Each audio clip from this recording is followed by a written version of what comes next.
Très bien. Bonjour à toutes et tous et merci d'être aussi nombreux pour ce webinaire de décryptage du pacte de l'Union européenne, du pacte asile et immigration.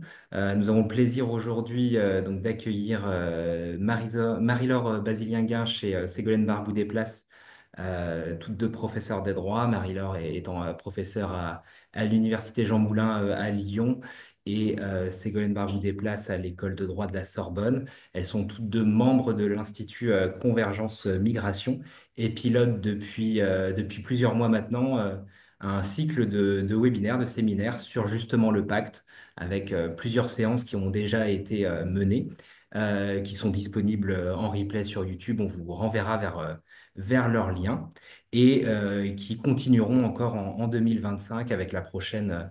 Le 5 février, pareil, on vous adressera le lien à l'issue de ce webinaire. La présentation, je vais leur laisser très rapidement la parole.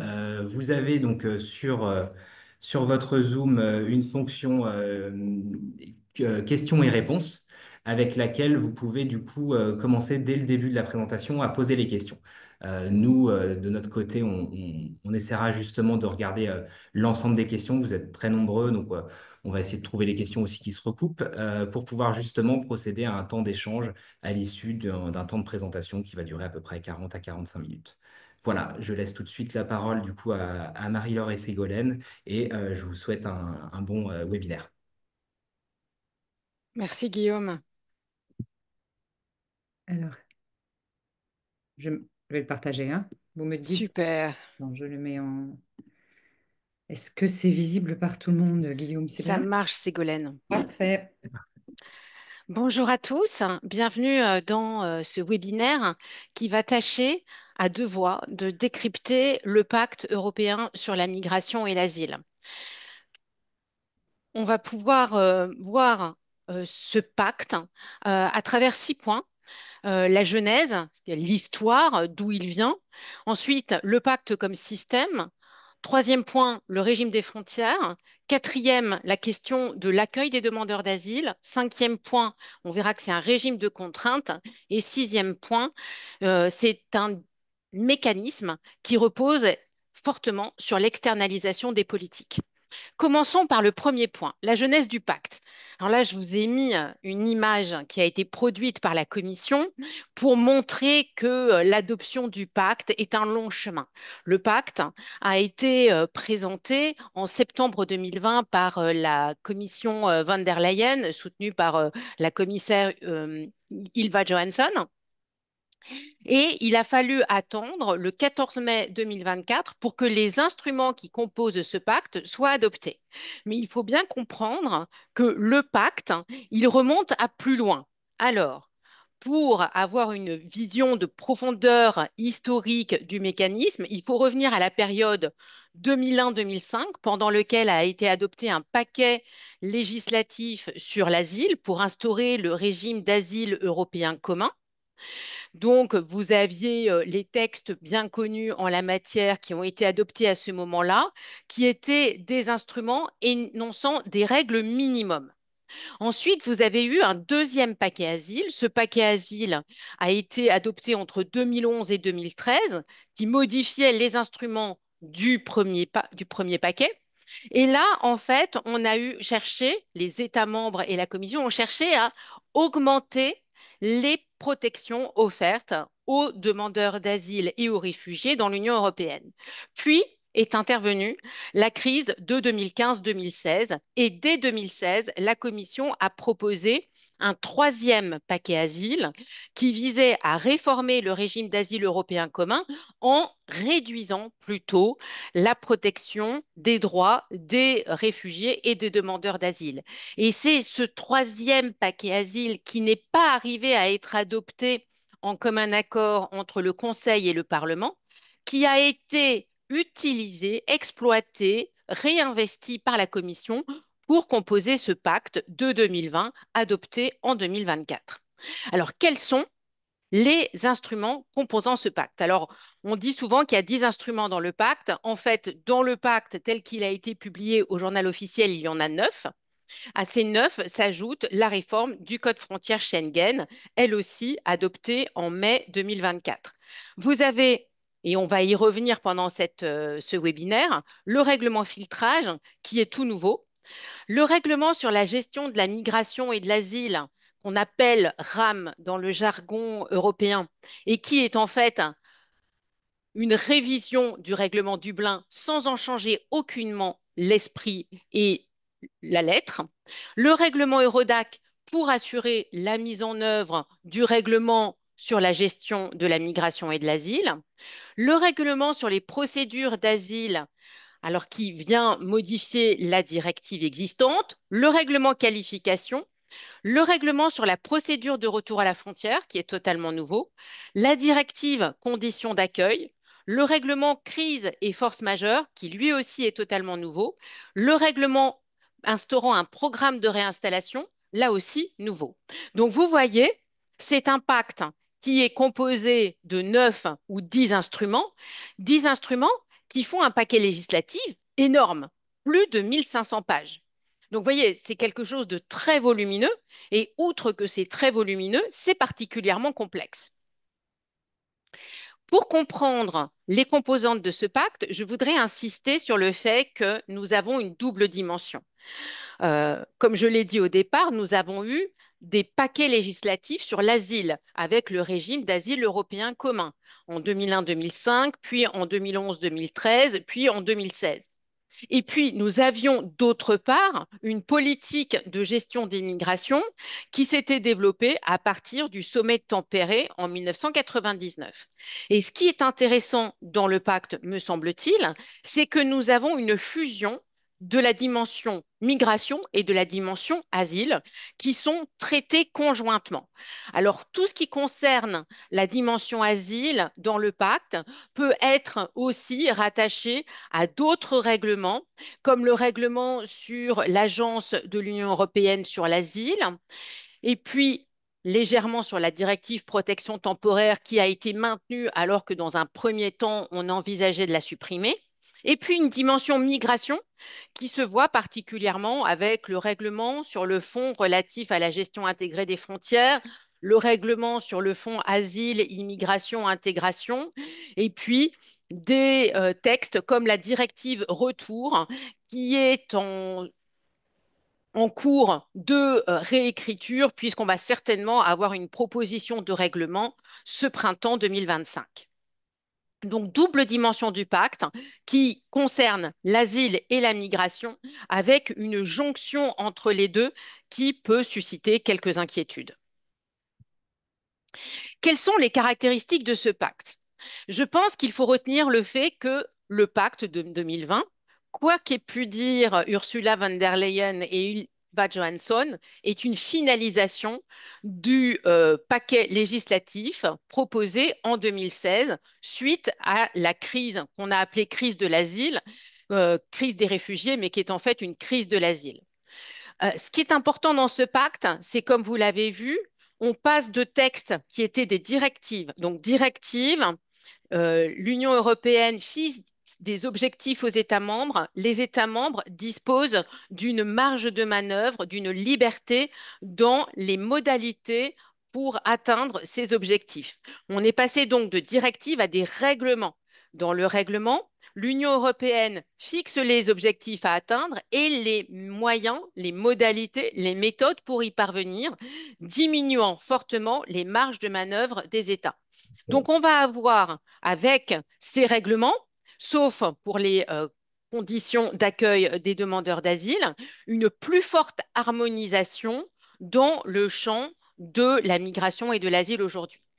Troisième élément qu'il me semble important de souligner, c'est la liaison directe entre gestion des migrations et protection internationale. Cela se manifeste entre autres par le fait que les textes en question insistent fortement sur le fait que s'il y a une demande d'asile, une demande de protection internationale qui est rejetée, doit immédiatement être adoptée une mesure d'éloignement. Donc, on a vraiment une jonction entre les deux. Et quatrième point, c'est un souci particulièrement important des États membres suivis par la Commission d'avoir une politique de retour, une politique d'éloignement plus efficace pour les migrants estimés en situation irrégulière. Et je profite de cette slide pour insister sur deux éléments absents du pacte qui me semblent problématiques. Premier absent du pacte, c'est des mesures ouvrant des voies légales de migration, parce que tout le discours de la Commission est de nous dire, nous ouvrons des voies légales de migration, ce qui nous invite en contrepartie à gérer la migration irrégulière en la prévenant le plus tôt possible. Or, le pacte ne comprend pas d'instruments ouvrant des voies légales de migration.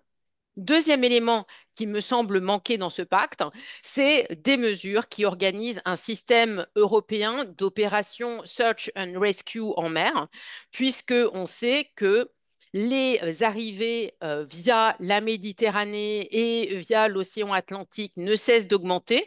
En fait, elles ont réduit de 40%, mais le- parmi ces 40% qui ont diminué, on a beaucoup, beaucoup d'augmentation du taux de létalité, en fait, de cette voie migratoire vers l'Union européenne. Alors, la deuxième caractéristique du pacte, selon nous, c'est qu'il fait système. Lorsqu'on discute avec certains parlementaires européens, ils nous disent pas du tout, chaque texte a été adopté, chaque texte du paquet législatif a été adopté de façon isolée. Nous avons négocié en silo. Certes, mais ça n'était pas l'ambition de la Commission. Et lorsqu'on lit l'ensemble du paquet législatif, il est rapidement évident que les instruments du pacte, les 9 ou 10, hein, ont été conçus comme étant des textes articulés, complémentaires, interdépendants. Et en effet, on voit bien que ce pacte est conçu comme un système de normes, qu'il fonde une approche globale de la migration et qu'il met en place un régime de contrôle sans interstice. Alors, qu'est-ce que je veux dire par là? La première chose, d'abord, c'est que c'est incontestablement un système de normes. Bon, c'est relativement classique, mais c'est particulièrement marquant dans le pacte. On a de très nombreux renvois d'un texte à l'autre, hein. Pour ne prendre qu'un exemple que je mets ici, le règlement filtrage prévoit d'identifier des personnes vulnérables ou des personnes qui ont des besoins particuliers en matière d'accueil, mais ne nous dit pas qui elles sont. Et donc, elle renvoie aux définitions que l'on trouvera soit dans la directive sur les conditions d'accueil, soit dans le règlement sur la procédure d'asile. La deuxième chose, c'est que parfois, il arrive que le contenu exact d'un texte, d'un des instruments du pacte, ne se révèle pleinement, au moins dans son ambition politique, qu'à la lecture d'un autre texte, hein. L'exemple qui pour moi est le plus frappant, c'est le fait que le placement en rétention des demandeurs d'asile qui font l'objet de la procédure d'asile à la frontière, eh bien, en réalité, la disposition qui l'organise, elle n'est pas dans le règlement sur les procédures d'asile, ce qui paraît très logique, mais elle est dans la directive sur les conditions d'accueil. Donc, pour comprendre hein, juridiquement le texte, le pacte, l'ensemble des dispositions, de la logique, il faut le lire comme un tout, et à mon sens, c'est bien comme ça qu'il a été conçu, au moins par la Commission. Et puis, on retrouve cette même idée d'un tout, d'un ensemble dans l'approche de la migration. Ce pacte met en place une approche tout à fait globale de la migration. Le législateur ne s'en cache pas. Marie-Laure l'a dit, il vise à régir dans le même temps l'asile et la migration. On verra comment juridiquement ça se traduit. Il traite à la fois de la dimension interne de la migration, mais aussi, et ce sera le dernier point de cette intervention, de la dimension externe. Le volet externalisation est absolument central pour comprendre la logique du pacte. C'est d'ailleurs ce qui a fait que certains États ou certains parlementaires ont adopté les textes du pacte. C'est parce qu'il y avait le volet externe. Et puis une autre chose très caractéristique, c'est qu'il a vocation à régir à la fois je dirais, les temps normaux et les temps troublés. Les temps troublés, c'est ce que le texte, le règlement appelle crise et force majeure. Autrement dit, pour le dire simplement, ces hypothèses où il y aurait un afflux massif de personnes cherchant à entrer dans l'Union européenne. Et on a un règlement crise et force majeure qui contient un chapitre entier qui ne contient qu'une série de dérogations aux autres textes. Donc, c'est le temps normal et le temps troublé, donc c'est le régime de droit commun et le régime d'exception qui est organisé par le pacte. Et puis le troisième aspect hein, qui participe à cette idée d'un pacte comme un système à la fois politique et juridique, c'est qu'on a un régime de contrôle qui est organisé, qui est conçu comme devant être sans faille, au sens propre et au sens figuré, sans interstice. On le voit d'abord parce que le système créé repose, hein, il est très minutieusement conçu, il prévoit l'application successive de régimes prévues par les différents textes qui doivent s'enchaîner comme une série de wagons qui seraient collés les uns aux autres. Si on prend le cas de la frontière, on voit que s'appliqueront successivement différents instruments. D'abord, le règlement filtrage, on va trier les gens pour savoir s'ils vont relever du régime de l'asile ou du régime du retour. S'ils relèvent de l'asile, on appliquera ensuite le règlement sur les procédures d'asile, et puis règlement d'accueil et règlement qualification. À moins qu'il faille renvoyer une personne vers un autre État, donc on appliquera la relocalisation et c'est le RAM qui suivra l'application du règlement filtrage. Si en revanche la personne n'est pas admise à entrer dans le régime de l'asile, alors on l'envoie et on la bascule sur le régime du retour. Et là, dans l'ordre, on applique le règlement sur la procédure retour à la frontière. Et puis, si on n'arrive pas à éloigner dans les délais, c'est un autre texte, c'est la procédure de retour qui va se poursuivre sur la base de la vieille directive retour, le texte de 2008. Donc, on a vraiment un système d'application successive des textes. Et puis, ce qui est tout à fait intéressant, c'est de voir que le législateur a été très sensible au fait qu'il n'y ait pas de temps mort, pas de faille, pas d'interstice entre les procédures. L'exemple le plus frappant, c'est, à mon sens, dans le règlement sur les procédures d'asile, vous le voyez, pour accroître l'efficacité des procédures et réduire le risque de fuite et de mouvements secondaires, eh bien, le législateur écrit, il ne devrait pas y avoir de vide procédural entre l'adoption d'une décision de refus de la protection internationale et l'adoption d'une décision de retour. Et donc, on envisage soit qu'on adopte les deux en même temps, soit qu'on les fusionne avec toute une série de problèmes juridiques que ça pose. Et Marie-Laure, je ne sais plus, y reviendra peut-être très, très, très brièvement. Et puis parfois, pour éviter les failles et les interstices, eh bien, on anticipe l'application d'un texte, c'est notamment le cas, alors même que le Conseil n'aurait pas constaté officiellement qu'un État est en situation de crise. On pourrait déjà appliquer certains régimes juridiques aux personnes, des régimes juridiques prévus pour la crise. Donc c'est vraiment un tout, un ensemble très complet qui a été conçu. Et puis il y a ensuite, et Marie-Laure va nous le dire, un régime très particulier qui a été conçu, un régime des frontières. Voilà, troisième point de cette présentation, c'est le régime des frontières qui a été introduit par Ségolène, où je me suis amusée à déterminer quelles étaient les normes qui étaient applicables dans cet espace frontière, et vous voyez, elles sont nombreuses. Les agences qui seraient amenées à effectuer leur mission, là on en a quatre. Les fonds européens qui seraient mobilisés pour réaliser ces actions, et les procédures. Vous voyez, procédure d'asile à la frontière, procédure accélérée, procédure de transfert Dublin, procédure rapide à la frontière, procédure de retour à la frontière, procédure de retour. On voit bien ici qu'il y a une multiplicité de procédures qui ont lieu dans ces espaces frontières qui pourraient se résumer certainement au niveau français au régime des zones d'attente. Alors, que se passe-t-il dans ce régime des frontières?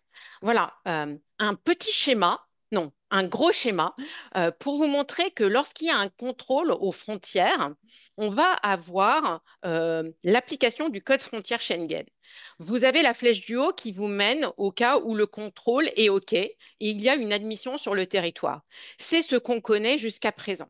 Ce qui est intéressant, c'est que le pacte va créer tous les éléments qui sont dans la flèche du bas lorsque le contrôle frontière Schengen n'est pas OK. Et là, il n'y a pas d'admission sur le territoire. On va avoir l'inscription des ressortissants de pays tiers dans une fiction de non-entrée, j'y reviendrai. Et dans cette fiction de non-entrée, plusieurs procédures vont être appliquées. Vous les voyez en orange. La procédure de filtrage à la frontière, la procédure d'asile à la frontière, la procédure de retour à la frontière, éventuellement la procédure de retour tout court. Donc vous voyez, à travers ce schéma, ce qui me semblait important, c'était de souligner la complexité que crée le pacte dans le mécanisme de contrôle à la frontière, complexité qui va avoir des implications sur les administrations et bien sûr sur les opérateurs qui interviennent auprès des personnes exilées. Alors, que peut-on retenir de ce régime des frontières? Il faut retenir la multiplicité des procédures, je l'ai déjà mentionné. Vous avez la procédure de screening qui devra être effectuée en 7 jours. Alors, ça paraît très court parce qu'on sait que dans les hotspots en Grèce et en Italie, cette procédure de screening, cette procédure de filtrage a pu demander plusieurs semaines et parfois plusieurs mois. Sachant que lorsque le ressortissant de pays tiers est appréhendé en situation irrégulière sur le territoire, le filtrage doit s'effectuer en 3 jours. Donc là, c'est quelque chose à retenir, c'est cette notion d'équivalence entre efficacité et rapidité. Que va-t-il se passer dans la procédure de filtrage? La vérification de l'identité, vous vous en doutez bien, et là, il y aura la consultation du Common Identity Repository, une vérification préliminaire de la santé. Donc, on peut se demander quels seront les personnels effectivement de santé qui seront disponibles pour effectuer cette vérification, notamment dans les zones de fiction de non-entrée. Une vérification préliminaire de la vulnérabilité. Alors là, il semblerait, au regard du plan de mise en œuvre du pacte, hein, qui a pu être connu concernant la France, que ce serait en fait les gardes-frontières qui auraient une formation vulnérabilité, ce qui peut quand même inquiéter. Une vérification de la sécurité pour détecter les personnes présentant des menaces à l'ordre public. Alors là, la vérification de sécurité, c'est la confrontation des données biométriques de l'individu avec les données qui sont dans tous les fichiers de sécurité de l'espace de liberté, de sécurité et justice, et aussi ceux qui sont organisés par Europol et par Interpol. Donc vraiment une vérification de sécurité approfondie. Ensuite, l'enregistrement des données biométriques et enfin, le remplissage d'un formulaire. Le remplissage de ce formulaire qui va orienter soit vers la procédure d'asile normale, ce qui me semble être très rarement le cas, soit la procédure d'asile à la frontière, soit la procédure de retour à la frontière en cas de non-admission sur le territoire. Je précise ici qu'il s'agit d'un formulaire et non d'une décision administrative. Or, cela me semble poser problème puisque c'est un document qui va faire grief. Et puisqu'il s'agit d'un formulaire et non pas d'une décision, apparemment, il n'y aurait pas de recours contre l'orientation vers une procédure plutôt qu'une autre. Deuxième type de procédure qui va avoir lieu dans ces fictions de non-entrée, c'est la procédure d'asile à la frontière. Et là, ce qui est intéressant, c'est de voir que au lieu des 6 mois qui sont accordés à la procédure en procédure normale, on va voir que ce ne sont que 3 mois qui sont assurés pour examiner la procédure d'asile à la frontière. D'ailleurs, cette procédure d'asile à la frontière est obligatoire si la demande d'asile doit être examinée en procédure accélérée. Et là, les cas d'examen en procédure accélérée de la demande d'asile sont très nombreux. Viennent s'ajouter en particulier les cas où la personne vient d'un État pour lequel la reconnaissance de la protection internationale est inférieure à 20% en temps normal, est inférieure à 50% en temps de crise ou de force majeure, voire pour toutes les personnes demandant l'asile lorsqu'on est dans une situation d'instrumentalisation. Donc c'est très inquiétant puisqu'on sait que l'examen des demandes d'asile en procédure accélérée a pour effet de diminuer le taux de reconnaissance. Et enfin, troisième type de procédure qui aurait lieu dans ces fictions de non-entrée, la procédure de retour à la frontière. Et là, on aurait 3 mois pour mettre en œuvre le retour, ce qui semble totalement irréaliste vu les difficultés qu'il y a du point de vue du principe de non-refoulement d'une part et du point de vue de l'obtention des laissez-passer consulaires d'autre part. Que retenir de ce régime de frontières? Moi, je pense qu'il y a 2 éléments essentiels. Le premier élément, c'est la dégradation de l'accès à la protection internationale, puisqu'on a une fiction de non-entrée sur le territoire. Donc, on peut imaginer, Ségolène y reviendra, qu'il va y avoir un recours à la détention qui va être important. Alors, même si certains États ont voulu argumenter que ça serait des espaces d'hébergement avec limitation de la liberté de mouvement et que ça ne pourrait pas être considéré comme la détention, on voit bien qu'il va y avoir une contrainte exercée sur ces personnes. Ensuite, on a une suppression de la distinction entre réfugiés et migrants. Normalement, le Code frontière Schengen, à son article 6, reconnaissait aux réfugiés au sens de la Convention de Genève le droit d'entrer sur le territoire dès lors qu'il s'agissait de déposer une demande d'asile. Il y avait une exception en fait à ce refus d'admission sur le territoire. Ce n'était pas utilisé par la France, mais ça montrait qu'il y avait une différence entre réfugiés et migrants. Et ensuite, il y a ce jeu du critère de la nationalité, moins de 20%, moins de 50%, 100%, qui montre qu'on a une discrimination à raison de la nationalité qui semble faire perdre en fait la possibilité pour des personnes venant des nations où le taux de reconnaissance est plus faible, de la possibilité de bénéficier d'une protection internationale. Deuxième point qui me semble important de souligner, c'est la détérioration des garanties substantielles et procédurales. Vous l'avez vu, on a la rapidité du traitement des dossiers, 3 mois. 3 mois, est-ce suffisant pour examiner une demande d'asile avec des dossiers qui sont nécessairement complexes? Ensuite, cette rapidité, elle est développée, elle est déployée par la restriction du droit au recours. Le droit au recours est vraiment restreint 5 à 10 jours contre la décision d'irrecevabilité des demandes d'asile. J'y reviendrai, hein. Irrecevabilité des demandes d'asile lorsque le ressortissant de pays tiers vient d'un pays de premier asile ou vient d'un pays tiers sûr. Et là, il y a toute la définition du pays tiers sûr qui se pose. Et 15 jours à un mois dans tous les autres cas. Et à ceci, il faut ajouter qu'on va avoir une absence d'effet suspensif des recours dans de très nombreux cas. Donc, on va pouvoir imaginer, en fait, par exemple, dans ce régime des frontières, le rejet d'une demande d'asile par la procédure d'asile à la frontière, orientation vers la procédure de retour à la frontière, un recours très difficile et un retour qui sera effectué avant que le juge ait pu statuer. Et donc, troisième élément, il y a un recours systématique à la détention, recours qui va avoir lieu, à mon sens, durant le filtrage, l'évaluation de la demande d'asile, organisation du retour qui pourra ensuite voir application de la directive recours ou futur règlement retour. Alors le quatrième point, parlons un peu du régime de l'accueil des demandeurs d'asile qui est régi par le seul texte qui n'est pas devenu un règlement, qui est resté une directive, donc qui par nature va donc laisser un peu plus de marge d'appréciation aux États dans la mise en œuvre. Il faudra donc suivre la mise en œuvre en France et dans les autres pays. Mais malgré ces variations possibles, il y a quelques caractéristiques qui nous semblent importantes de souligner. La première, et c'est peut-être le seul texte pour lequel on peut dire ça, c'est qu'il y a quelques progrès dans la protection et la garantie des droits qui sont apportés par la directive, mais on verra qu'ils sont très sélectifs. Il y a une protection qui est accordée, mais elle est là encore conditionnée à une immobilité, pour ne pas dire à un immobilisme attendu des demandeurs d'asile. Et puis, je finirai en évoquant le poids qui reste de ce que l'on appelait Dublin, qu'on n'appelle plus Dublin dans le vocabulaire des textes, mais qui reste en l'état. Alors, la première idée, c'est donc qu'il y a des progrès, mais qui sont sélectifs.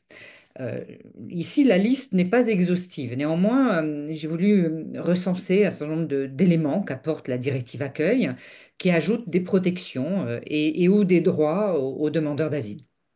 La première, c'est qu'il y a une amélioration, une extension des conditions matérielles d'accueil. Maintenant, celles qui doivent être fournies incluent, par exemple, des produits d'hygiène personnelle.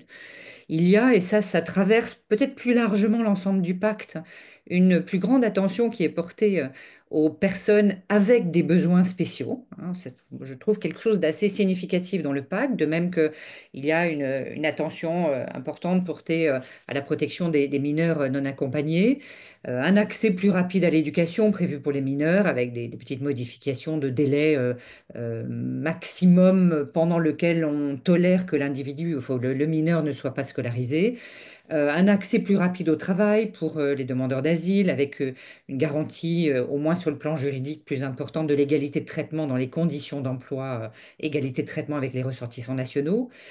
ces phrases dont on ne sait pas encore si elles ne sont que de la rhétorique ou si un juge pourra en tirer des conséquences juridiques, mais qui sont, à mon avis, pas secondaires, hein. Le fait de dire que on ne peut pas être détenu uniquement pour avoir demandé l'asile, on ne peut pas être détenu uniquement sur la base de la nationalité, ou dire que la détention ne peut pas être punitive. Il restera à voir, hein, si ça produit des effets ou si ce sont des phrases, hein, dans un texte, on ne peut pas encore le dire.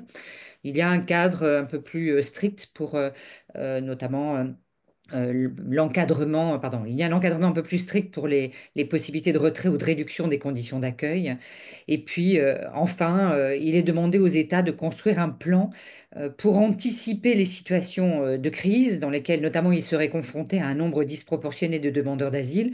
L'idée étant que même en période de crise, les États doivent être en mesure d'assurer un accueil adéquat des demandeurs. Donc ça c'est le volet positif, hein. Ce sont les éléments, quand on lit le texte, on peut mettre des petits plus dans la marge.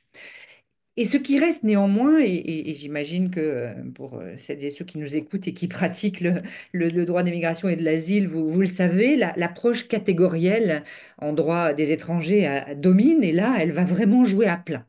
Donc, il y a pour certaines catégories spécifiques de demandeurs d'asile des améliorations dans les conditions d'accueil. Je prends un exemple qui est celui des personnes ayant des besoins particuliers. Il faut quand même relever qu'on a une définition plus large des personnes ayant des besoins particuliers. On inclut les demandeurs d'asile LGBTI, les personnes qui souffrent de troubles de stress post-traumatique, etc. Donc, on a une petite extension, hein, de la catégorie personnes à besoins particuliers. Une exigence, il faudra voir là encore quelle sera la mise en œuvre, mais une exigence faite aux États de fournir du personnel formé. Est-ce qu'on ne va pas juste recycler ce qui existe en donnant une formation de 15 heures? Est-ce qu'on va vraiment présenter du personnel formé? Ça semble être l'ambition du pacte. L'idée de prise en charge dès que possible des victimes de torture et de violence, et bien sûr le principe selon lequel, lorsque la détention de demandeurs avec des besoins particuliers mettrait en danger leur santé physique et mentale, ces demandeurs ne doivent pas être détenus. Donc ça, ce sont les garanties que l'on voit apparaître pour les personnes avec des besoins particuliers. Et il faut évidemment les mettre en contraste avec d'autres catégories de personnes. C'est vraiment, on a l'impression que ce qui est gagné d'un côté va être fait en compensation de pertes de l'autre côté. Et il y a, j'en ai mentionné ici, trois catégories de personnes qui vont voir très clairement, hein, leur situation se dégrader. Notamment, il y a une focalisation sur les personnes qui présentent un risque de fuite. Et pour elles, les restrictions à la liberté de mouvement vont être nettement accentuées, je vais y revenir. Il y a une plus grande possibilité de recourir à la détention. Je reviendrai aussi sur les personnes qui relèvent de ce qu'on appelle dans le vocabulaire courant le transfert Dublin, ou encore les personnes qui se trouvent en procédure frontalière. Et pour toutes ces personnes, ce que j'ai dit, hein, sur les progrès doit être évidemment plus que nuancé, et on peut peut-être même parler de formes de régression dans les droits qui leur sont accordés en termes d'accueil. Donc ça, c'est la première idée. Donc c'est des progrès, mais sélectifs. La deuxième idée, c'est que on a une protection qui est accordée, qui prolonge, hein, celle qui existait déjà dans la directive accueil de 2013. Mais le trait marquant du pacte, c'est qu'on va conditionner cette protection à l'immobilité, hein. On voit bien que les États étaient omnibulés avec l'idée qu'il faut fixer les personnes. Il faut pouvoir les contrôler, donc il faut les fixer. Et donc on a plusieurs dispositions qui traitent des restrictions de résidence. On a l'article 8, hein, ça c'est pas nouveau, qui permet aux États d'assigner une zone géographique à un demandeur d'asile, avec la conséquence qui n'est pas moindre que, ben, en cas de non-respect, la personne va pouvoir perdre, pas va pouvoir, les États vont priver de droit aux conditions matérielles d'accueil, hein, et un certain nombre, hein, et pas des moindres. Et puis on a rajouté un nouvel article 9 qui permet aux États d'assigner un lieu de résidence spécifique, c'est un logement, hein, ni plus ni moins, pour des raisons d'ordre public et des risques de fuite, mais sachant que le risque de fuite et la menace d'ordre public pourraient être définis de façon relativement extensive.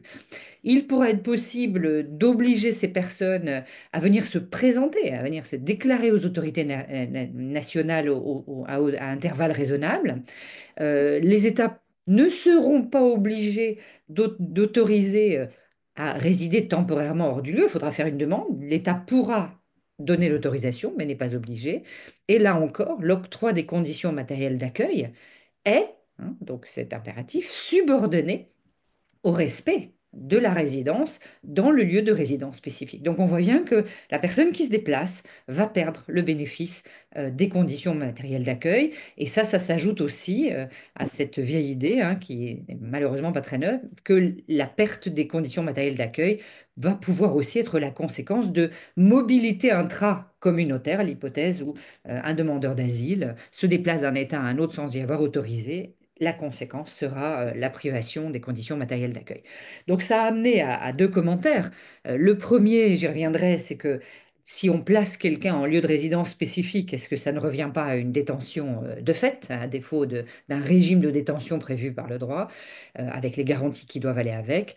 Et est-ce que c'est peut-être une idée que la dignité qui devrait être accordée notamment par le biais de la fourniture des conditions d'accueil, eh bien ici, elle est conditionnée au défaut d'autonomie. Donc on peut avoir une protection, on peut avoir des conditions d'accueil si on obéit et qu'on reste fixé dans un lieu particulier.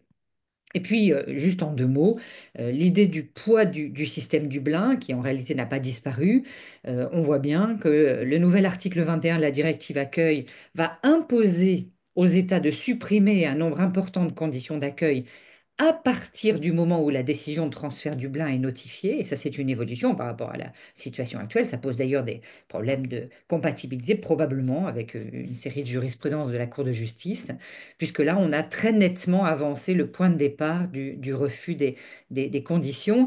Et lorsqu'on regarde cette période, hein, qu'est-ce que ça veut dire? Ce serait quoi la période pendant laquelle un demandeur d'asile sous procédure de transfert Dublin pourrait se trouver donc sans condition d'accueil? Eh bien, au plus long, hein, si on totalise différentes périodes, ça pourrait atteindre jusqu'à 3 ans.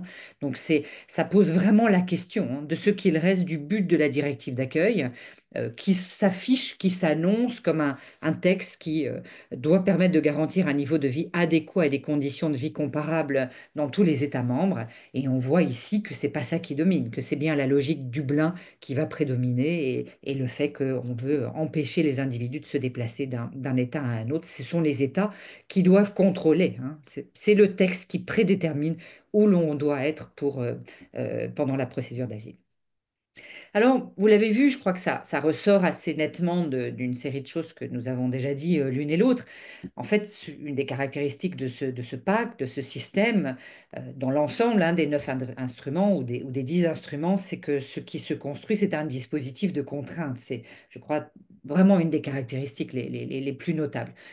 Contrainte pourquoi? Parce qu'on a un régime d'obligation, donc là je parle de contraintes juridiques, mais aussi parce qu'on a une contrainte qui peut aller jusqu'à des contraintes de type physique. On a une logique qui est celle de la coercition.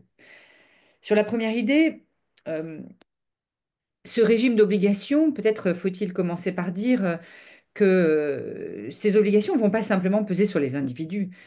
Ça reste pour moi une des interrogations, même si on a des éléments de réponse. Je me demande parfois pourquoi certains États se sont engagés dans ce pacte.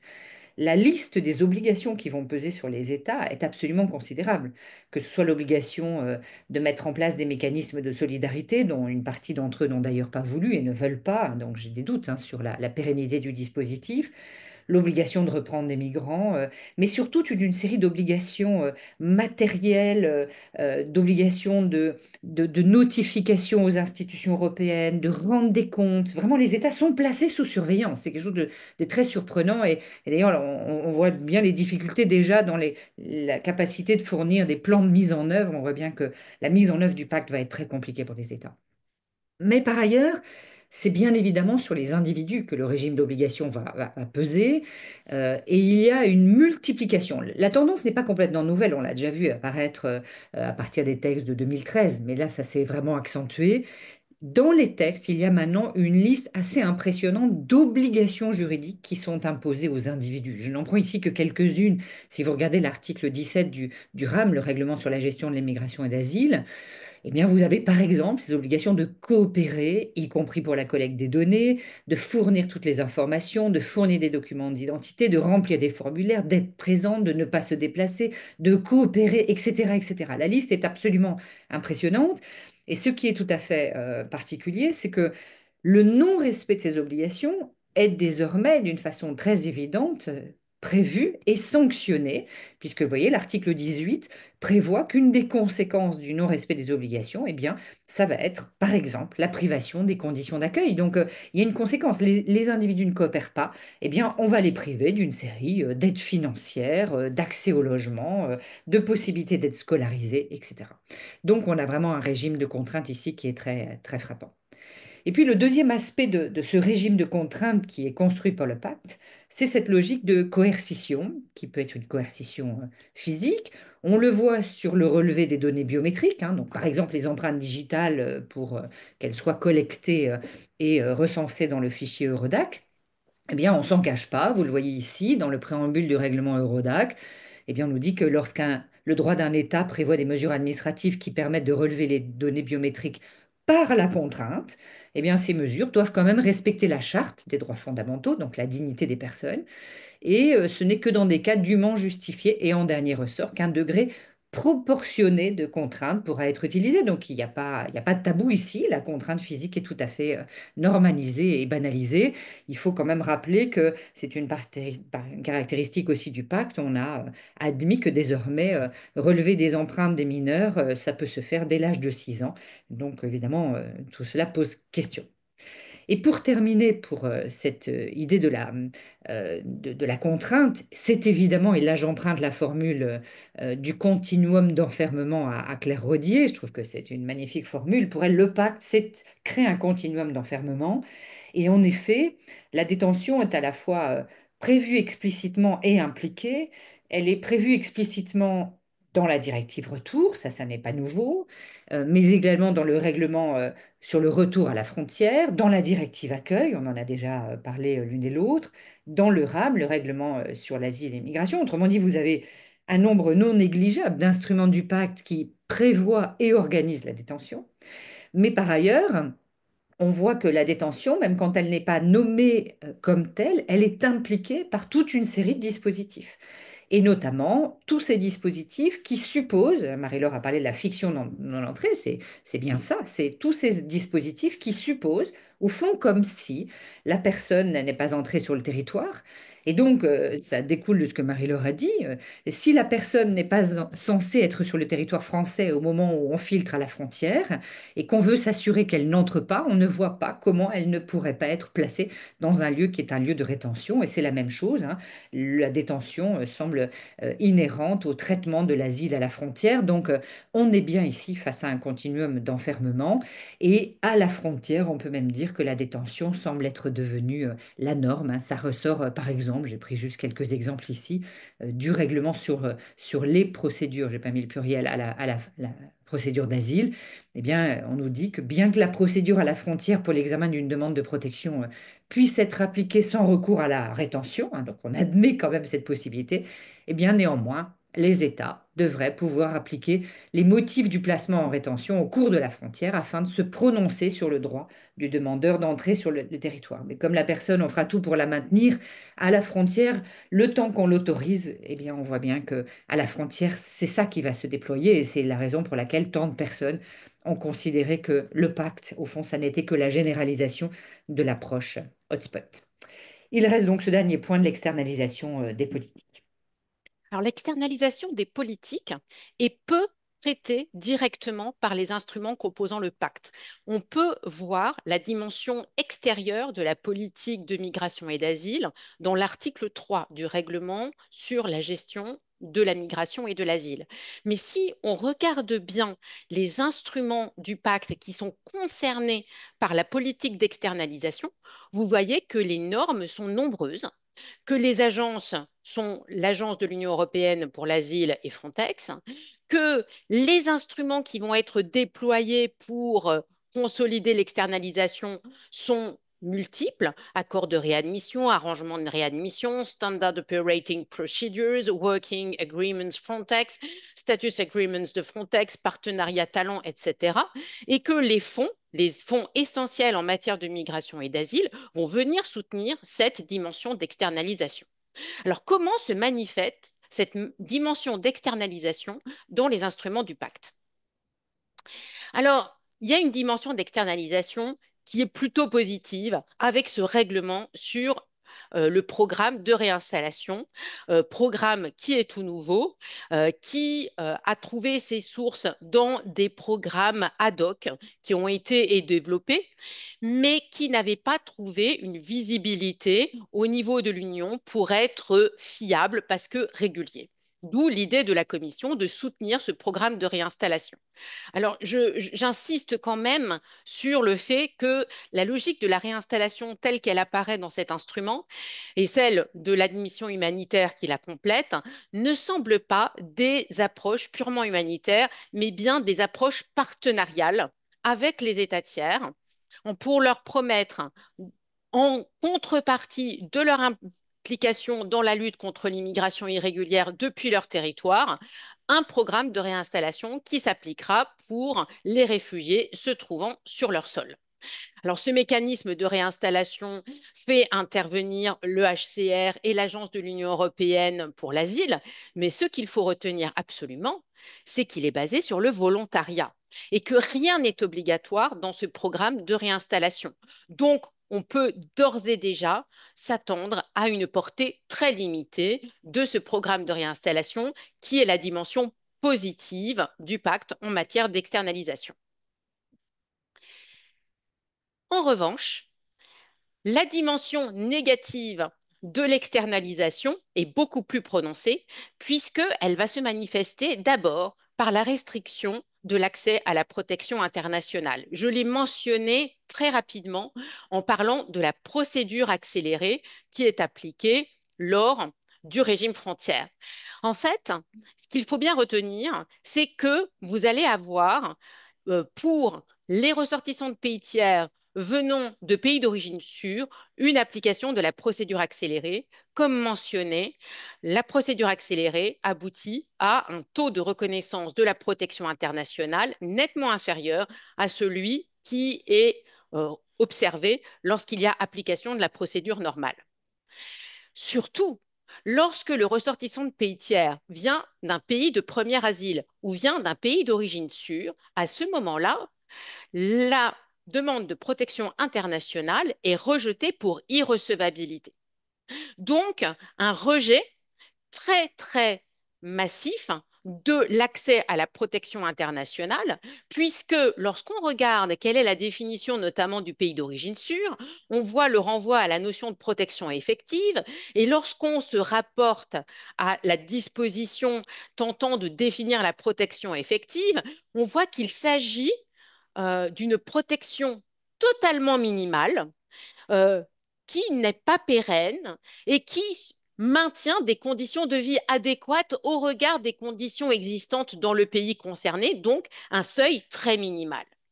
Or, cette protection effective et ce caractère de pays d'origine sûre, de pays tiers sûr, va être considéré comme présumé dès lors qu'il y aura des accords passés entre l'Union européenne et les États membres. Or, c'est ce qui s'est produit avec la Turquie, avec la Libye via l'Italie, mais aussi récemment avec la Tunisie, l'Égypte, la Mauritanie. Donc, on a une multiplication des cas où, pour les ressortissants de pays tiers, il sera très difficile de renverser la présomption dans le cadre très contraint des délais qui leur sont imposés pour faire reconnaître leur droit à une protection internationale. Deuxième dimension qui apparaît dans le pacte, c'est la volonté de dissuader l'immigration. Volonté de dissuader les migrations en empêchant les migrants d'arriver sur le sol de l'Union européenne grâce à des accords passés avec des États tiers, grâce à des échanges d'informations. On voit que Eurodac interdit le transfert d'informations, sauf lorsqu'il s'agit de mettre en œuvre du retour, le déploiement d'officiers de liaison, la multiplication des opérations conjointes, l'entraînement des agents, y compris les agents des gardes-côtes libyens. Et cette dissuasion des migrations s'accompagne d'une volonté d'améliorer la réalisation des éloignements. Vous savez qu'on a un taux de réalisation des éloignements de 20% en moyenne dans l'Union européenne, de 7% simplement en France.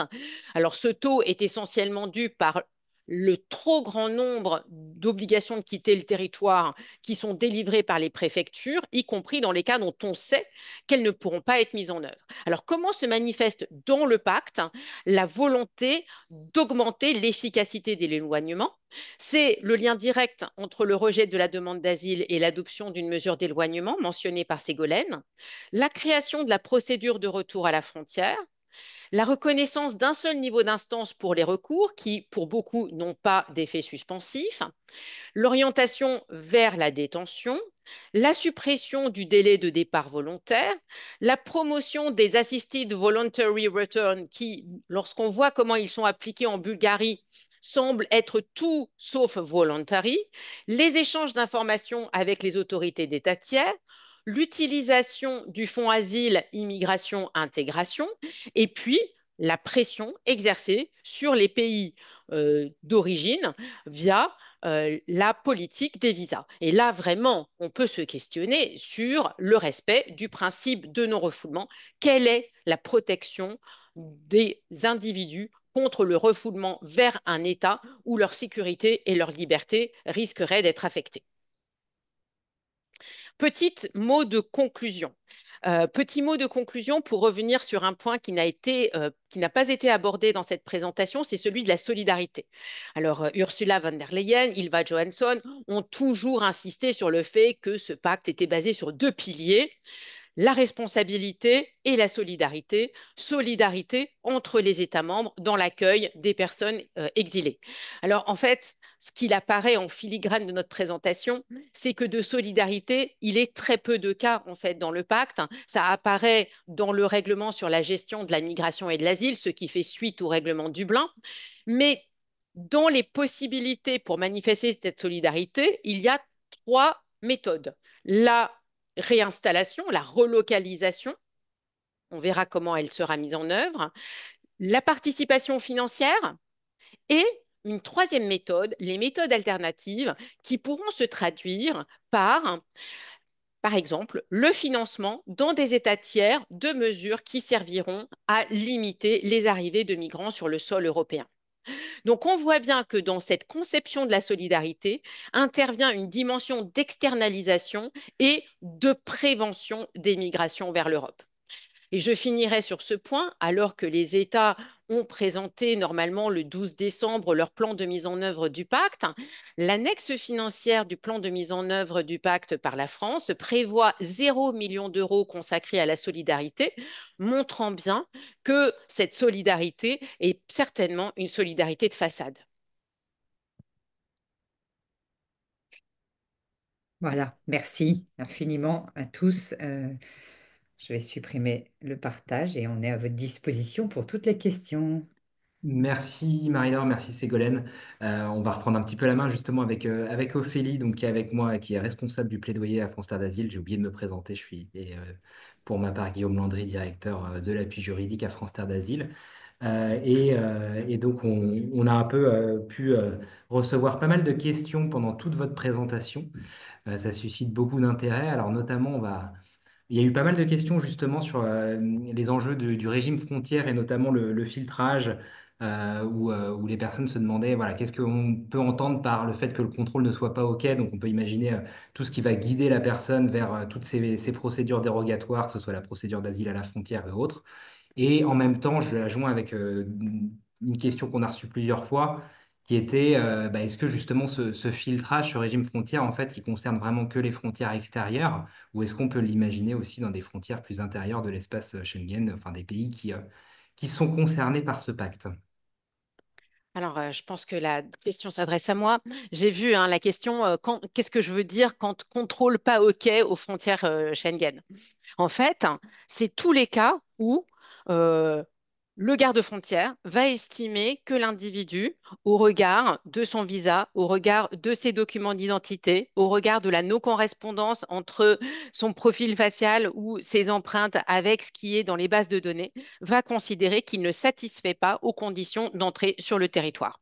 Et dès lors qu'on considère à la frontière qu'il ne répond pas aux conditions, à ce moment-là, on va estimer qu'il veut opérer un franchissement irrégulier de la frontière et donc il va être orienté vers le filtrage. C'est aussi le cas pour les personnes qui, par exemple, veulent traverser la frontière sans passer par les points de passage frontaliers. On peut penser, par exemple, aux individus qui traversent entre la Turquie et la Grèce à la frontière dessinée dans la région d'Evros. Ça peut être aussi, non, ça est aussi toutes les personnes qui vont être secourues lors des opérations de sauvetage en mer et qui vont être débarquées dans un État membre. Elles passeront, on considérera que leur contrôle Schengen n'est pas OK et qu'elles doivent faire l'objet d'un filtrage. Donc le filtrage, vraiment, il va s'appliquer, à mon avis, de manière importante aux frontières extérieures de l'Union.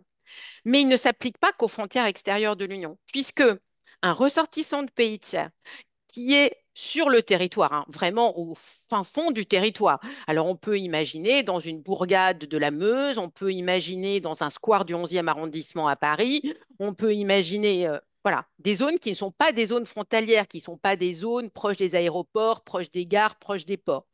On l'appréhende en situation irrégulière. S'il ne peut pas prouver qu'il a franchi de manière régulière les frontières extérieures de l'Union, ce qui est très difficile à prouver, il sera alors mis en procédure de filtrage, mais à la frontière, mais en étant à l'intérieur du territoire. Alors là, la question est de savoir comment les États vont mettre en place ce dispositif. Merci beaucoup. On a une autre question concernant les vulnérabilités et l'identification des besoins particuliers des personnes vulnérables. Est-ce que la manière dont seront identifiées ces vulnérabilités restera la même? Car aujourd'hui, dans de nombreux pays, et notamment la France, c'est fait par un simple formulaire. Est-ce qu'on a des précisions là-dessus dans le pacte pour assurer une meilleure identification?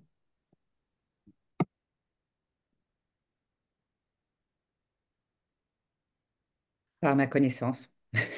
Alors, d'après ce que j'ai, alors, on a l'impression quand même dans le pacte, comme l'a très bien souligné Ségolène, que la vulnérabilité revient fréquemment.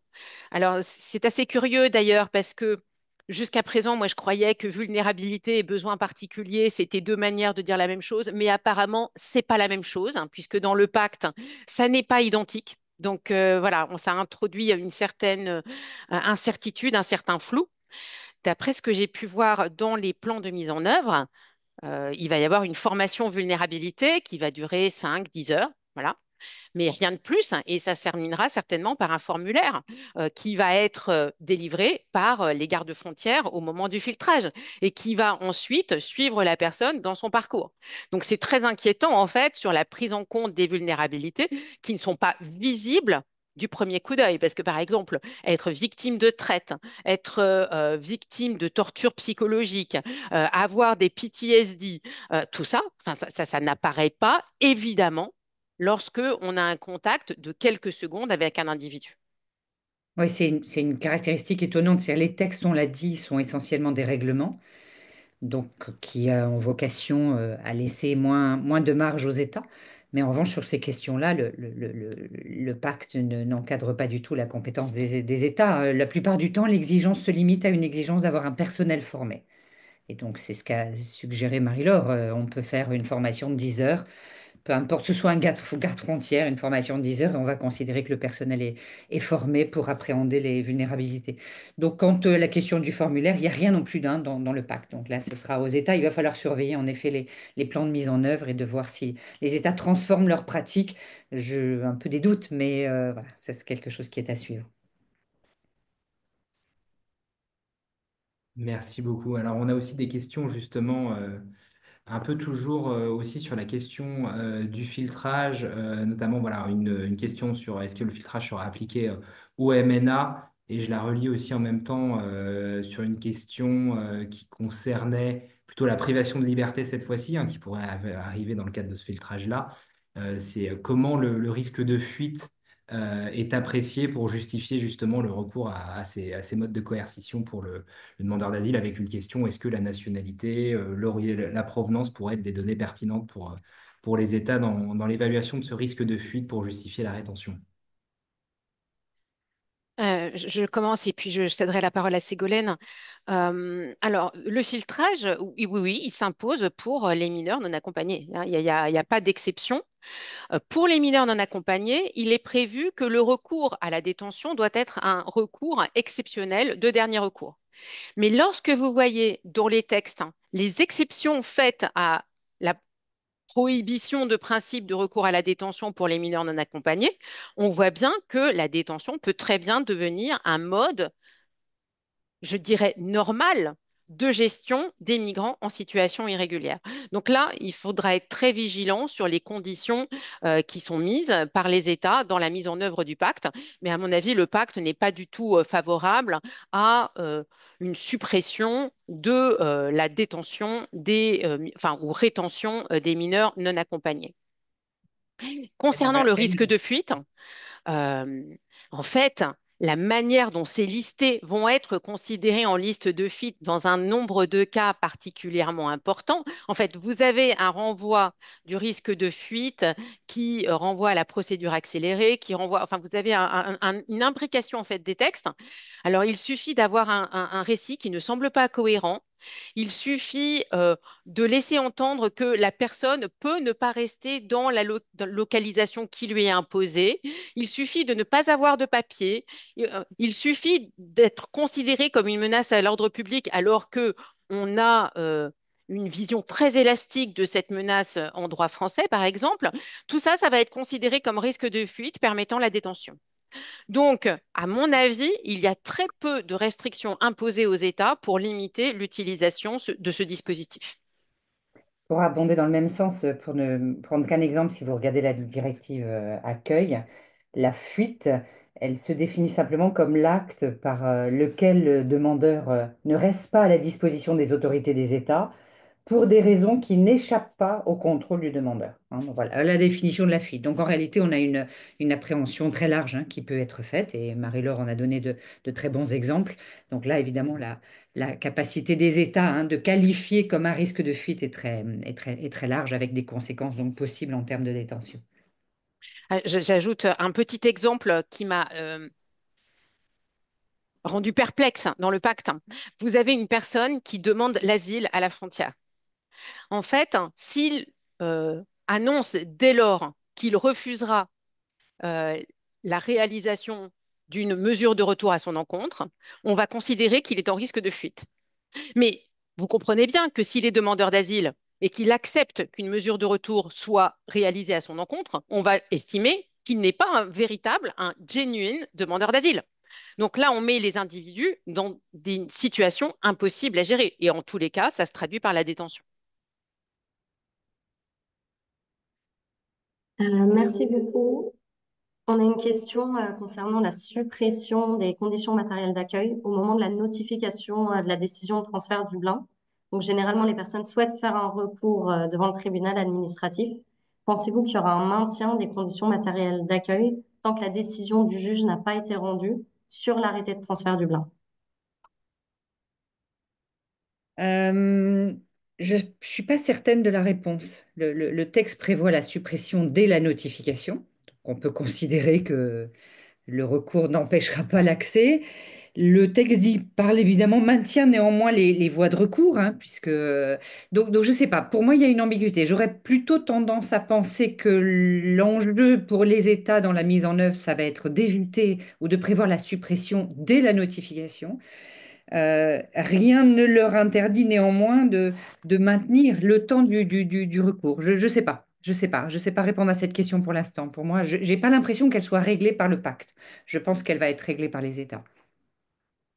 Pour abonder dans le sens de Ségolène, peut laisser une marge de manœuvre aux États, mais pour voir les positions des États lors de la négociation du pacte, il me semble que leur volonté est de ne plus être tenue par l'arrêt de la Cour de justice Timma Degisti et donc de supprimer les conditions matérielles d'accueil dès la notification, donc y compris pendant le recours.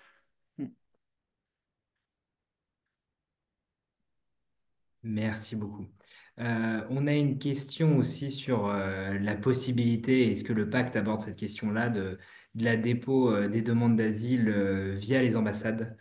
Donc, l'extérieur en fait des territoires. Le vieux serpent de mer, le vieux serpent de mer, évidemment, les États ne veulent pas s'engager sur cette voie-là. Je crois que c'est la solution proposée depuis longtemps pour éviter ces trajets migratoires si dangereux. Et évidemment, tout le but du pacte, à mon avis, a été d'éviter ça. On va maintenir les gens, on les bloque aux frontières, mais on ne veut pas non plus qu'elles puissent demander l'asile de façon considérée comme plus facile. Et donc, on est toujours dans l'éternel débat et crainte de l'afflux ou de l'appel d'air si on donnait des voies d'accès. Ce serait une forme de voie d'accès légale en réalité. Mm, Et Laure l'a très bien dit au début, une des caractéristiques de ce pacte, c'est que si on exclut les programmes de réinstallation, et elle nous a dit combien il y avait un faible espoir à porter là-dessus, on n'a pas créé de voie légale d'accès en Europe. Merci beaucoup. Est-ce que vous pourriez préciser la notion de situation d'instrumentalisation par des pays tiers et les conséquences de celle-ci? Ah oui, on n'a pas évoqué. Alors, en fait, hein, ce qui s'est passé, c'est que lors de la crise, enfin, qui existe toujours, hein, entre le Bélarus d'une part, la Pologne, la Lituanie et l'Estonie d'autre part, il a été mentionné cette idée que le Bélarus instrumentalisait les migrants pour faire pression sur la Pologne, la Lituanie, l'Estonie et plus généralement l'Union européenne. Donc, il y a une volonté d'objectiver les individus, de les instrumentaliser comme outils politiques, en l'espèce par Loukachenko, pour faire cesser les mesures qui ont été prises à son encontre suite à sa réélection et aux violations des droits fondamentaux au Bélarus. La Commission avait proposé initialement un règlement dédié à l'instrumentalisation. Finalement, ce règlement n'a pas été adopté, mais l'instrumentalisation, le principe demeure. Il demeure puisqu'il apparaît dans le règlement crise force majeure, auquel on pourrait ajouter instrumentalisation, et ça apparaît ici aussi dans la réforme du Code frontière Schengen. Cette instrumentalisation, c'est en fait la possibilité pour un État membre de dire que un pays voisin est en train d'utiliser les migrants, weaponized migrants, les rend en fait des armes, et à son encontre pour le déstabiliser.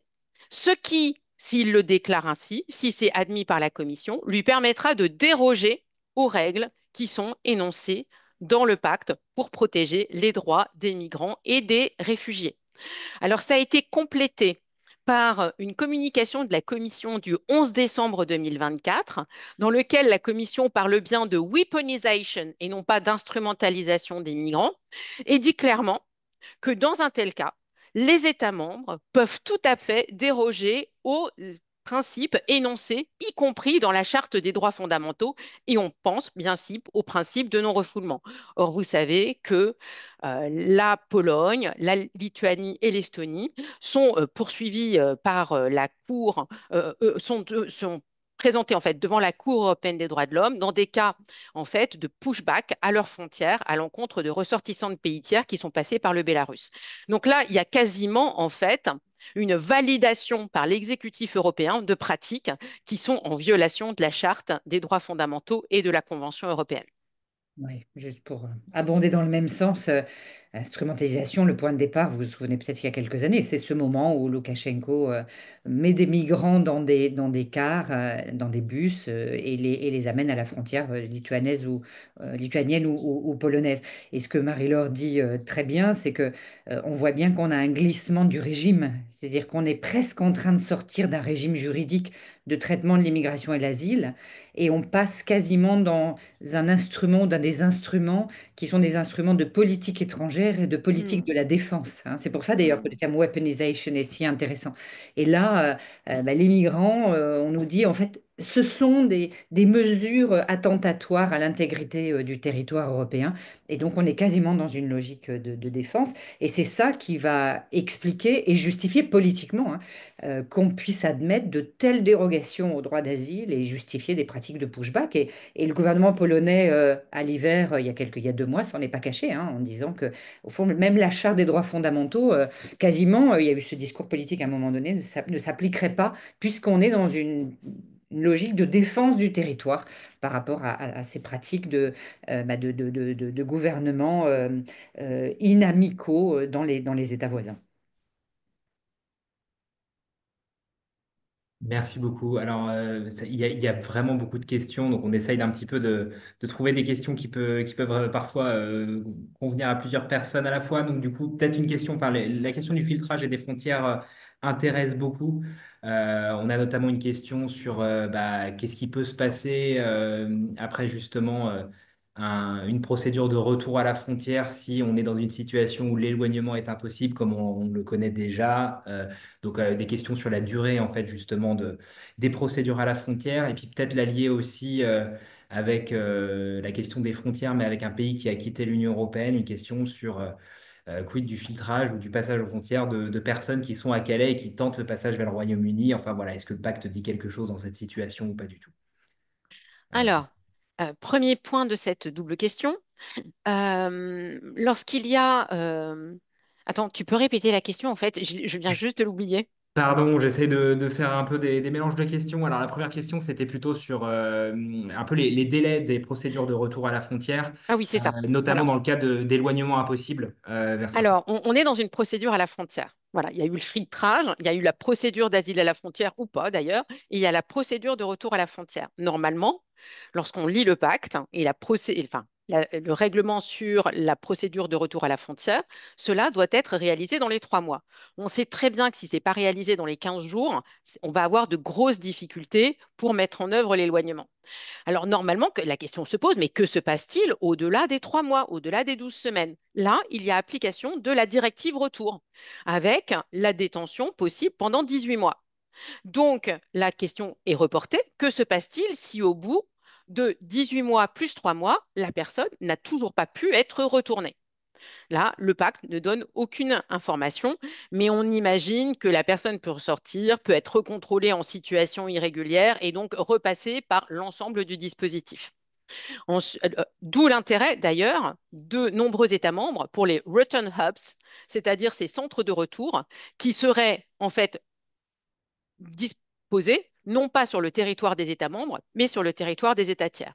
Sur la deuxième question, alors le pacte ne dit absolument rien concernant la frontière entre la France et le Royaume-Uni, par exemple, et à mon sens, hein, le filtrage ne concerne pas la sortie d'un territoire, mais bien l'entrée sur le territoire des États membres. Oui, tout à fait d'accord. Juste pour préciser, pour rajouter dans le flou, Marie-Laure a très bien dit que c'est la directive retour qui prendra le relais du texte sur le règlement retour à la frontière.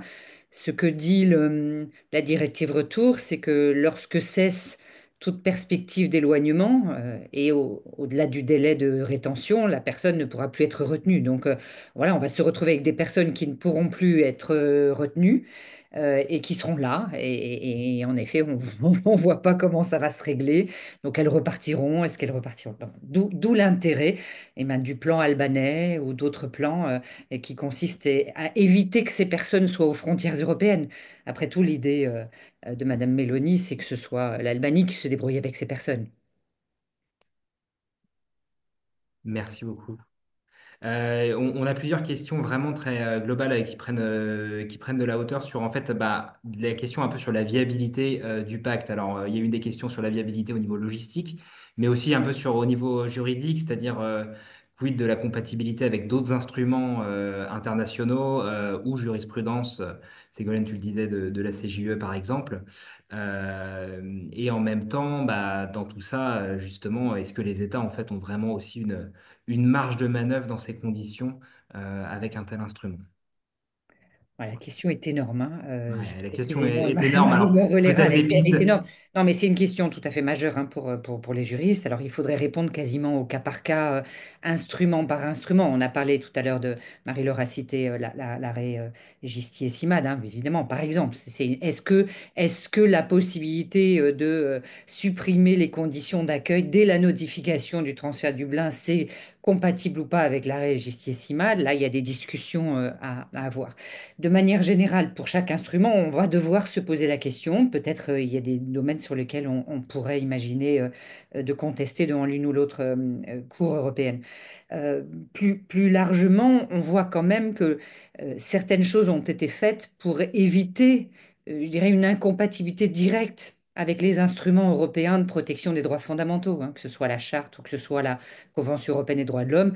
Et par exemple, Marie-Laure en a parlé, la fiction de non-entrée, elle est aussi une manière, c'est-à-dire la fiction de non-entrée, c'est dire les personnes ne sont pas sur le territoire européen. Et donc, on s'est demandé, ça sert à quoi de le dire, puisque elles sont bien sur le territoire européen au moment où on dit qu'elles ne le sont pas. Et parmi, évidemment, les conséquences possibles. Une des conséquences, c'est que ça permet juridiquement d'éviter d'appliquer les garanties de l'article 5 de la Convention européenne des droits de l'homme. Donc en fait, on voit bien que certains des dispositifs, leur justification, elle est souvent juridique, elle va permettre d'éviter l'application des instruments de protection des droits fondamentaux. Donc ça ne marchera pas pour tout, mais le système a été conçu clairement d'une telle manière. Alors pour compléter, je partage complètement l'avis de Ségolène. Alors sur les fictions de non-entrée, il y a quand même l'affirmation par les cours de l'application extraterritoriale, à tout le moins en Europe, des instruments de protection des droits fondamentaux. Mais on sait très bien la difficulté qu'il y aura pour les individus dans les fictions de non-entrée de faire des recours, et plus encore des recours devant la Cour européenne des droits de l'homme ou devant, enfin, ne parlons pas de la CJUE. Donc, il va y avoir, avant qu'il y ait des décisions de la Cour de Strasbourg ou de la Cour de Luxembourg, des années, voire des dizaines d'années, qui pourront être utilisées par les États pour développer ce genre de gestion, en fait, des migrants et des réfugiés, leur permettant de restreindre leurs droits. Alors, ayant évoqué ce qui, à mon sens, relève d'une incompatibilité avec la Convention et avec la Charte de certaines dispositions, de certains instruments du pacte devant une représentante de la Commission. Celle-ci s'est exclamée que, mais bien sûr, tous les instruments du pacte respectaient la Charte, puisqu'il était mis dans le préambule que c'était sûr dans le respect de la Charte des droits fondamentaux. Alors oui, mais souvent, plus les États répètent que cela se perd dans le respect de la Charte des droits fondamentaux, plus dans le détail, on a des risques de tensions, voire de contradictions qui peuvent émerger.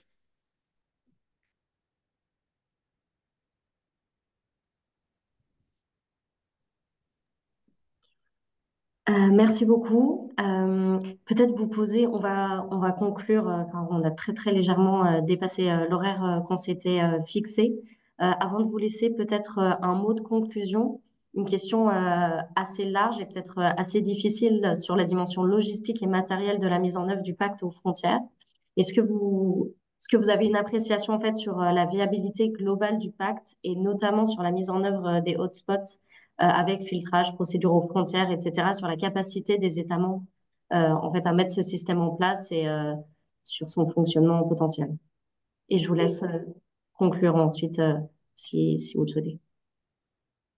Alors, sur le règlement au filtrage, sur les procédures aux frontières, on voit bien que la responsabilité va tomber sur les États de première entrée, puisque c'est l'application de la logique Dublin très bien décrite par Ségolène. Donc, quels sont les États qui vont être concernés? La Grèce, l'Italie, l'Espagne, Malte et Chypre.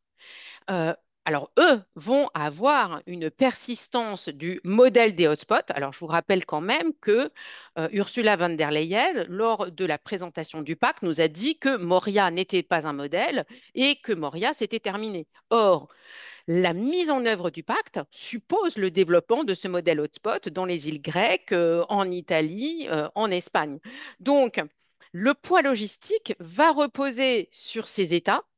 Peut-être au terme de la solidarité qui est imposée par le règlement sur la gestion de l'asile et de la migration, les autres États membres vont les soutenir financièrement ou matériellement par des mesures alternatives dans la composition de ces hotspots, mais à mon avis, c'est appelé à s'étendre. Après, on peut voir que de nombreux États qui ne sont pas des États de première entrée, qui n'ont pas cette difficulté logistique à mettre en œuvre, parce que la Suède n'a pas de difficulté à mettre en place une procédure de filtrage, puisqu'elle n'est pas destinataire, en fait, d'un important nombre d'arrivées de migrants en situation irrégulière sur son territoire par voie maritime. On peut se demander si les États n'ont pas tendance à penser que leur système national correspond à déjà ce qu'il y a dans le pacte. C'est ce qu'on voit dans le plan de mise en œuvre français, hein. Oui, le pacte, les instruments du pacte répondent aux exigences françaises. En fait, il y a un inversement de la hiérarchie des normes qui est assez curieux dans ce plan de mise en œuvre. Et donc, les États vont dire que leurs systèmes nationaux répondent déjà aux exigences. Voilà, je pense que ce qui est vraiment le gros de l'inquiétude, ça va être sur les États de première entrée.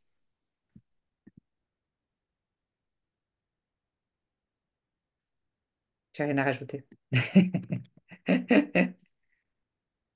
Merci beaucoup. Merci du coup pour cette présentation, Marie-Laure Ségolène, très riche et qui a permis d'y voir un petit peu plus clair sur le pacte, qui a une série d'instruments extrêmement denses et très complexes. Et je pense qu'il y aura besoin encore de beaucoup de réflexion et de décryptage, notamment suivre la mise en œuvre par les États et donc la France pour comprendre tout ce que ça peut impliquer et les bouleversements que ça peut provoquer. Merci à toutes et tous d'avoir suivi de façon aussi nombreuse et nombreux ce webinaire qui sera du coup, comme on vous le mettait dans le chat, disponible puisqu'il est enregistré. Il vous sera adressé le replay prochainement. Et on vous a mis également le lien du coup d'une page qui vous redirige vers l'ensemble des séances pilotées par justement Ségolène et Marie-Laure dans le cadre de l'Institut Convergence Migration. Donc, c'est des séances sur l'ensemble des instruments qui composent ce pacte, si vous voulez aller un peu plus loin dans le détail de chacun de ces instruments. Vous y retrouverez du coup le lien de ces webinaires en replay, ainsi qu'aussi le lien pour la prochaine séance qui sera sur l'externalisation, si je ne dis pas de bêtises, Marie-Laure et C'est ça. Ségolène, qui aura lieu du coup le 5 février. Voilà. Vous êtes les Un, bienvenus. Nous accueillerons Paola Garcia Andrade de l'Université de Madrid. Voilà. un grand merci à toutes et tous et Merci C'est à vous avec tous. plaisir. Merci pour l'accueil. Merci beaucoup. une très bonne journée. Merci encore. Très bonne journée à tous.